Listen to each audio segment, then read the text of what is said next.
The Missing Italian Girl by Barbara Corrado Pope. Narrated by Meredith Mitchell.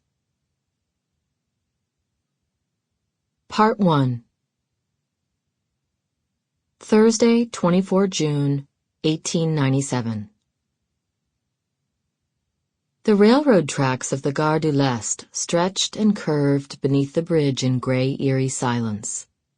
It was after midnight, the time of poor carters and night porters hauling their loads of garbage and human waste to the Bassin de la Villette, hoping to make the last boat to the dumping grounds on the outskirts of Paris.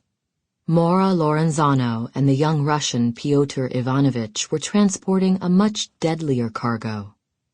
The two of them stopped and watched as Mora's sister Angela ran ahead, flitting from shadow to shadow like a frightened, wounded bird.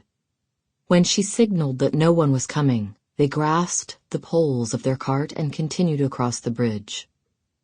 At 17, Mora was a year younger than Angela, but bigger and stronger. In the steamy June night, her sweat trickled down into the sleeves of one of Pyotr's rough muslin shirts, prickling her arms. His vest veiled her femininity. She liked wearing his clothes, feeling him on her skin, smelling him. And besides, it was necessary.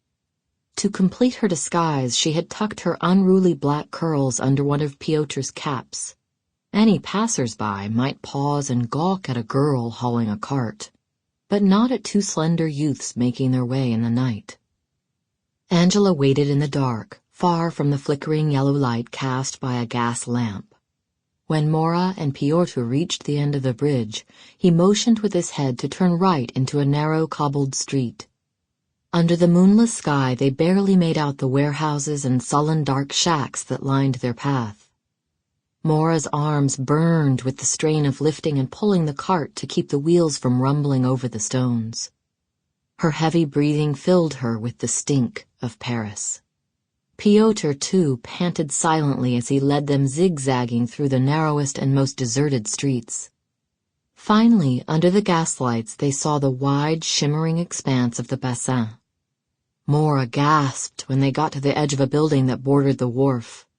The first thing that caught her eye was the fiery glow of cigarettes as workers in caps and smocks stood around their wagons talking and laughing after their night's labors. Pyotr had told her that La Villette would be empty after the last sewage boat left. There were even a few bourgeois in bowlers lingering along the quays, and a hatless man with a fishing pole at the edge of the water. The covered mounds in the barges bring... Sample complete. Ready to continue?